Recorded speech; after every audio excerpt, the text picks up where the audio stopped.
जय हिंद दोस्तों, स्वागत है आपके अपने YouTube channel easy trick education में। आज हम लोग पढ़ेंगे एलसीएम एचसीएफ का जो है ये पार्ट थर्ड पढ़ेंगे हम लोग। एलसीएम एचसीएफ का जो है ये पार्ट तीसरा पढ़ेंगे हम लोग। हमने ऑलरेडी पार्ट 1 पार्ट 2 पढ़ा दिया है। आप अगर नहीं देखे हैं तो प्लेलिस्ट में जाकर देख लीजिए, और नहीं तो डिस्क्रिप्शन में भी लिंक दिया हुआ है। एलसीएम एचसीएफ का पार्ट 1 पार्ट 2 का डिस्क्रिप्शन में लिंक दिया हुआ है, आप वहां से भी क्लिक करके पढ़ सकते हैं। क्योंकि एलसीएम एचसीएफ में हमने पार्ट 1 में पूरा बेसिक से बताया, फिर पार्ट 2 थोड़ा हाई लेवल का क्वेश्चन लिया, और फिर ये पार्ट 3 में थोड़ा सा हाई लेवल का क्वेश्चन लिया। आज हम लोग एलसीएम एचसीएफ का पार्ट 3 का पहला क्वेश्चन पढ़ेंगे। देखिए, सबसे पहले हमारा क्या होता है कि क्वेश्चन को समझना बहुत जरूरी होता है। अगर क्वेश्चन को समझ गए तो आराम से आसानी से उसे सॉल्व कर देंगे आप। देखिए यहाँ पे क्वेश्चन क्या है कि निम्न में वह सबसे छोटी संख्या कौन सी है जिसे 5, 6, 7, 8 से विभाजित करने पर शेषफल 3 प्राप्त होता है, लेकिन वह 9 से पूर्णतया विभक्त हो। पहले हम क्या यहाँ पे 5, 6, 7 और 8। इसके पहले जब लेवल 2 में हम क्या पढ़े थे कि अगर 5, 6, 7, 8 से विभाजित करने पर शेषफल 3 प्राप्त हो, लेकिन ये एक्स्ट्रा जोड़ दिया गया है कि लेकिन वह 9 से पूर्णतया विभक्त हो। मतलब ये जो दिया है क्वेश्चन, जब यहाँ आंसर बनेगा तो ये बता रहा है कि इसे 9 से विभक्त भी होना चाहिए, मतलब 9 से पूर्ण रूप से कट जाना चाहिए। सबसे पहले इसका हम एलसीएम लेंगे, और एलसीएम का हम शॉर्ट ट्रिक निकालने क्या बताए थे। शॉर्ट ट्रिक हम बताए थे एलसीएम को निकालना कि एलसीएम एचसीएफ का शॉर्ट ट्रिक कैसे निकालते हैं। पार्ट 1 वीडियो में हमने पहले बता दिया था, सारा का शॉर्ट ट्रिक निकालने बताया था कि एचसीएफ का शॉर्ट ट्रिक कैसे निकालते हैं, एलसीएम का शॉर्ट ट्रिक कैसे निकालते हैं। तो इसका भी हम शॉर्ट ट्रिक निकालेंगे। देखिए, इसका एलसीएम हो गया 840। ये चारों का एलसीएम क्या हो गया 840। और देखिए, हम पहले बताए थे कि जब भी इस टाइप से क्वेश्चन पूछे कि 5, 6, 7 विभाजित करने पर शेषफल 3 प्राप्त हो, अगर क्वेश्चन यहीं तक पूछता था तो हमने एलसीएम निकालने के बाद +3 कर देता था, मतलब +3। और +3 करने के बाद क्या होता था कि आंसर हमारा आ जाता था। ठीक है, कि कितना होना चाहिए। लेकिन इसमें बोल दिया है कि लेकिन वह 9 से विभाजित पूर्णतया विभाजित हो जाना चाहिए।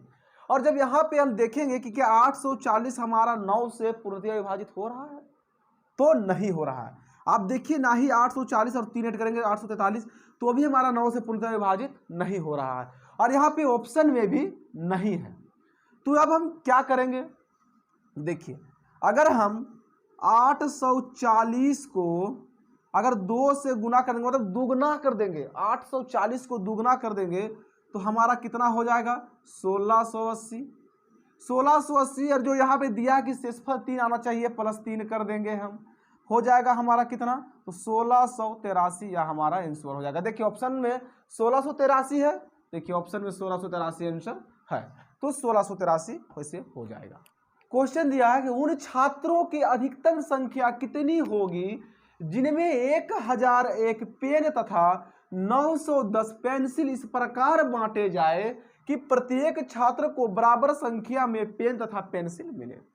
यहाँ पे बोल रहा है कि 1001 पेन है, ठीक है, और 910 पेंसिल है, तो इस प्रकार बांटे जाए कि प्रत्येक छात्र को बराबर बराबर मिले। जितना छात्र को पेन मिले उतना छात्र को पेंसिल भी मिले। ठीक है, क्योंकि हमारे पास पेंसिल मात्र 910 है और पेन हमारा पास 1001 है, तो हम ऐसा सिचुएशन में क्या करेंगे, देखिए 910 से 1001 में हम निकाल देंगे। ठीक है, 910 को एक बार में लगाएंगे, कितना हो जाएगा 910, कितना बचा हमारे पास 91। अब क्या यहाँ पे 910 ये वाला कितना बार में हो जाएगा 10 बार में खत्म हो गया। तो हमारा कितना बराबर बराबर बांटना पड़ेगा, तो यह 91 छात्रों को हम जब देंगे तो पेन तथा पेंसिल बराबर बांटना पड़ेगा। ठीक है, आंसर हो गया। क्वेश्चन देखने में लग रहा कितना बड़ा था, लेकिन क्या आंसर बड़ा है, बनाने देखिए छोटा सा में एकदम सॉल्व हो गया। तो सिर्फ क्वेश्चन का जब लॉजिक पता रहेगा ना तो कहीं भी आप आसानी से तुरंत सॉल्व कर सकते हैं, इसमें कोई परेशानी नहीं होगी। ठीक है, चलिए चलते हैं अगला क्वेश्चन पे। क्वेश्चन नंबर 3 में बोल रहा है कि विद्युत चलित एक भोंपू प्रत्येक 60 सेकंड के बाद बजता है तथा दूसरा भोंपू प्रत्येक 62 सेकंड के बाद बजता है।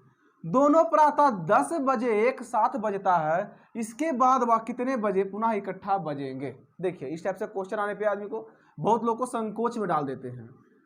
एक भोंपू 60 सेकंड में बजता है और एक भोंपू 62 सेकंड के बाद बजता है, और वह 10 बजे एक साथ कितना बजे बजेगा, यह हमारा सवाल पूछा। तो इसमें करना क्या है कि सबसे पहले हमें 60 और 62 का एलसीएम निकाल देंगे। कितना है, 60 और 62 का एलसीएम निकाल देंगे हम 30 बार में और 31 बार में।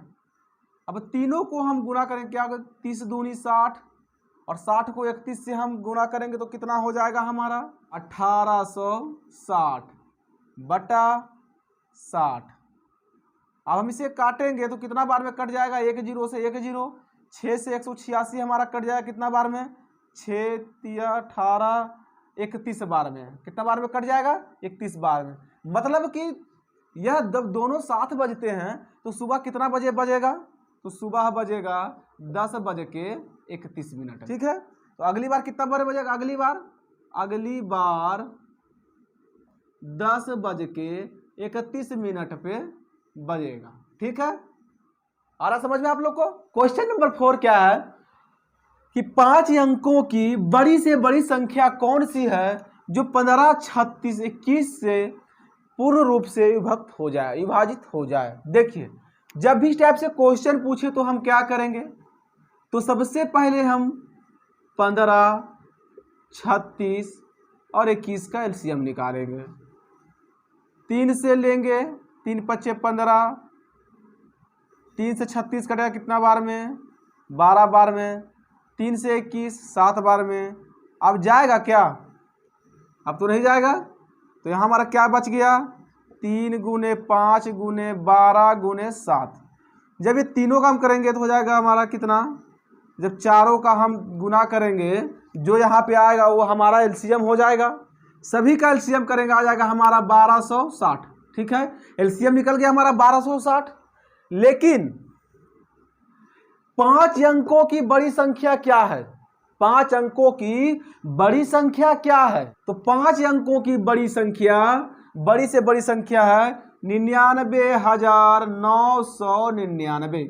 अगर पूछ देता 3 अंकों की बड़ी से बड़ी संख्या क्या है, तो 999। 4 अंकों की तो 9,999। 5 अंकों की 99,999। ठीक है, 5 अंकों की बड़ी संख्या तली और हमारा एलसीएम क्या निकला, तो 1260 एलसीएम निकला हमारा 1260। लेकिन हम क्या करेंगे, यहां पे देखिए कि 1260 हमारा जो एलसीएम निकला उसमें हम 99,999 को भाग देंगे, 99,999 को भाग देंगे और देखते हैं कि पहले शेषफल कितना आता है इसका। ठीक है, 1260 से 99,999 को भागा देंगे तो कितना बार में जाएगा, अगर हम 7 बार में लेते हैं तो कितना हो जाएगा, होगा 8820। ठीक है, कितना बचेगा यहाँ हमारा 9 में 2 जाएगा तो 7 1 और 1, कितना बच गया 11,799। अब ये कितना बार में जाएगा, कितना बार में जाएगा ये 11,799।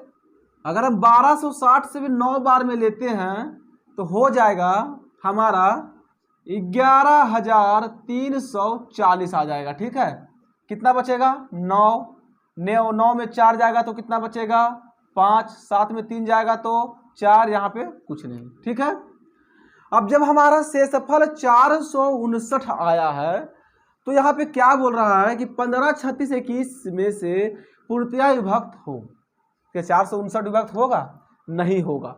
तो हम क्या करेंगे 1260, तो हमें शेषफल से 1260 निकला हमारा एलसीएम, इससे हमारा कोई लेना देना नहीं है। यहाँ पे क्या है 5 अंकों की बड़ी संख्या 99,999 में हम माइनस 459 कर देंगे, जो भी आएगा इसका आंसर हमारा हो जाएगा। समझ में आ रहा है आप लोग को? अच्छे से समझ पा रहे हैं आप लोग? इसमें हम घटाएंगे तो कितना आएगा, देखिए घटाइए, हमारा बचेगा 99,540, यह आंसर हो गया। ठीक है।